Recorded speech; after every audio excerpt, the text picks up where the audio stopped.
Hello friends, in previous video I discussed arrays, needs of arrays and assessing arrays. In this video I discuss about one type arrays types and one D array with ಈಗ one D arrays ಅಂದ್ರೆ ಏನು arrays types ನೋಡ್ಕೊಂಡ್ ಬರೋಣ. ಈಗ types of arrays ಅಂದ್ರೆ ಏನು ಮತ್ತೆ single dimensional array ಮತ್ತೆ example. arrays are classified into two types. arrayನ ಎರಡು ಟೈಪ್ ಆಗಿ ಕ್ಲಾಸಿಫೈಡ್ ಮಾಡೋದು. ಒಂದು ಸಿಂಗಲ್ ಡೈಮೆನ್ಷನಲ್ array ಅಂದ್ರೆ ಇದು ಒನ್ ಡೈಮೆನ್ಷನಲ್ array ಮತ್ತೆ ಇದು multi dimensional array, two dimensional array ಅಂತ ಕರೀತಾರೆ. ಈಗ ಸಿಂಗಲ್ ಡೈಮೆನ್ಷನ್ ಅರೇ ಅಂದ್ರೆ ಏನು ಮತ್ತೆ ಮಲ್ಟಿ ಡೈಮೆನ್ಷನ್ ಅರೇ ಅಂದ್ರೆ ಅಂತ ನೋಡೋಣ. ಸಿಂಗಲ್ ಡೈಮೆನ್ಷನ್ ಅರೇ ಅಂದ್ರೆ ಏನಂತ ನೋಡೋಣ. In C programming language single dimension arrays are use to store list of values of a same data type. ಅಂದ್ರೆ ಇದು single dimension array C program ಅಲ್ಲಿ list of store use to values ಅಂದ್ರೆ values ನ ಬಹಳದಾಗಿ same data type ಗೆ store ಮಾಡಬಹುದು ಅಂತ ಹೇಳ್ತಾರೆ. In other words single dimension arrays are use to store a row values ಅಂದ್ರೆ ಈಗ ಮ್ಯಾಟ್ರಿಕ್ಸ್ ಅಲ್ಲಿ ನಾವು ರೋ ಅಂತ ಕಾಲಮ್ ಅಂತ ಮಾಡ್ತೀವಿ. ಹಿಂದೆ other word single dimension arrays ಅದ ರೋದು ಮತ್ತೆ ಕಾಲಮ್ದು ವ್ಯಾಲ್ಯೂಸ್ ನ ಸ್ಟೋರ್ ಮಾಡಕ್ಕೆ ಯೂಸ್ ಮಾಡ್ತೇವೆ. In single dimension arrays data is stored in a linear form. Single dimension arrays are also called one dimension array. Single dimension array data types ಇದು linear ಆಗಿರುತ್ತೆ. Single dimension ಅರೇನ one dimension array ಅಂತ ಕರೀತಾರೆ. Arrays linear arrays are simple one dimension array. Array syntax ಏನು ಅಂದ್ರೆ single data type ಮತ್ತೆ ಅರೇ name ಮತ್ತೆ size. Data type integer ಆಗಲಿ ಕ್ಯಾರೆಕ್ಟರ್ ಆಗಲಿ ಮತ್ತೆ ಅರೇ ನೇಮ್ ಏನ್ ಕೊಡ್ತೀವಿ ಅರೇ ನೇಮ್ ಮತ್ತೆ ಅರೇದ ಸೈಜ್ ಎಷ್ಟು ಮ್ಯಾಕ್ಸಿಮಮ್ ಸೈಜ್ ಎಷ್ಟು ಬೇಕಾದ್ರೂ ಕೊಟ್ಟರು 5, 10, 100.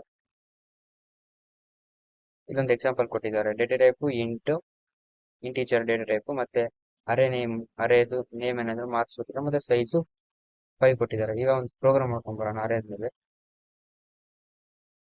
ಪ್ರೋಗ್ರಾಮ್ ಇದೆ. ಇಲ್ಲಿ ಇಂಟೀಜರ್ ವ್ಯಾಲ್ಯೂ ಡಿಕ್ಲೇರ್ ಮಾಡ್ಕೊಂಡಿದ್ವಿ ಇಂಟೀಜರ್ ಮತ್ತೆ ಪಿ ಅಂತ ಅರೇ ನೇಮ್ ತಗೊಂಡೆ ಮತ್ತೆ ಸೈಜ್ 20. ಎಂ ಮತ್ತು ಐ ಅರೇ ಡಿಕ್ಲೇರ್ ಐ ಅಂದ್ರೆ ಲೂಪಿ ಬೇಕಾಗುತ್ತೆ. Search element found print F enter the range. ಈಗ ಒಂದು ರೇಂಜ್ ಅಂತ ಇರುತ್ತೆ, ರೇಂಜ್ ವರೆಗೂ ನಂಬರ್ಸ್ ಪ್ರಿಂಟ್ ಬರೋದು ಮತ್ತೆ ಅದನ್ನ ರೀಡ್ ಮಾಡ್ಕೊಂಡು ಪರ್ಸೆಂಟೇಜ್ ಡಿ ಹಾಕಂಗೆ ಮತ್ತೆ percentage D of elements print ಆಗಿ 1, 2, 3 ಅಲ್ಲಿ ಫಾರ್ ಲೂಪ್ ಹಾಕೋಣ.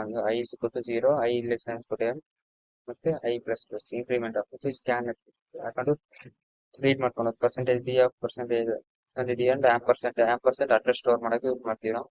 P F I print F ಹಾಕೊಂಡು ಎಂಟರ್ ದಿ ಸರ್ಚ್ ಎಲಿಮೆಂಟ್ ಯಾವುದು ಈಗ ಅಂತ ನಾವು ಸರ್ಚ್ ಮಾಡೋದು. ಸ್ಕ್ಯಾನ್ ಎಫ್ ಹಾಕೊಂಡು ಪ್ರಿಂಟ್ ಎಫ್ ಈ ಸ್ಟೇಟ್ಮೆಂಟ್ ರೀಡ್ ಮಾಡ್ಕೊಳ್ಳೋಣ. ಅಡ್ರೆಸ್ ಆಂಪರ್ಸೆಂಟ್ ಅಡ್ರೆಸ್ ಪ್ರಿಂಟ್ ಮಾಡೋದು ಮತ್ತೆ ಸರ್ಚ್ ಎಲಿಮೆಂಟ್ ಮತ್ತೆ ಇನ್ನೊಂದು ಫಾರ್ ಲೂಪ್ ಹಾಕೋಣ. ಈಗ ಇಫ್ ಸ್ಟೇಟ್ಮೆಂಟ್ ಹಾಕೋಣ. Search element equals to P of I element found is equal to 1 ನಲ್ಲಿ ಬ್ರೇಕ್ ಹಾಕೋಣ ಮತ್ತೆ ಇಫ್ ಎಲ್ಸ್ ಹಾಕೊಂಡು ಎಲಿಮೆಂಟ್ ಫೌಂಡ್ ಪ್ರಿಂಟ್ ಎಫ್ ಹಾಕೋಣ. ಎಲಿಮೆಂಟ್ ಫೌಂಡ್ ಆದ್ರೆ ಮತ್ತೆ ಎಲ್ಸ್ ಪ್ರಿಂಟ್ ಎಫ್ ಹಾಕೊಂಡು ಎಲಿಮೆಂಟ್ಸ್ ನಾಟ್ ಫೌಂಡ್ ಅಂತ ತೋರಿಸುತ್ತೆ. ಈಗ ರನ್ ಮಾಡೋಣ. ಪ್ರೋಗ್ರಾಮ್ ರನ್ ಆಗುತ್ತೆ ನೋಡೋಣ. Enter the range. ಈಗ ಎಂಟರ್ ದಿ ರೇಂಜ್ ನಾನೊಂದು 8 ಕೊಡ್ತೀನಿ. Enter 8 elements 1, 2, 3, 4, 5, 6, 7, 8. ಈಗ ಇಲ್ಲಿ ಎಂಟರ್ ದಿ ಸರ್ಚ್ ಎಲಿಮೆಂಟ್ ಅಂತ ಹೇಳ್ತೀವಿ. ಎಂಟರ್ ದಿ ಸರ್ಚ್ ಎಲಿಮೆಂಟ್ 4 ಕೊಡ್ತೀನಿ. ಎಲಿಮೆಂಟ್ ಫೌಂಡ್ ಅಂತ ತೋರಿಸುತ್ತೆ. ಈಗ ಹಂಗೆ ಈಗ ಒಂದು 3 ಕೊಡ್ತೀನಿ ಎಲಿಮೆಂಟ್ಸ್. ಎಂಟರ್ 3 ಎಲಿಮೆಂಟ್ಸ್ ಅಂತ ಕೊಡ್ತೀವಿ.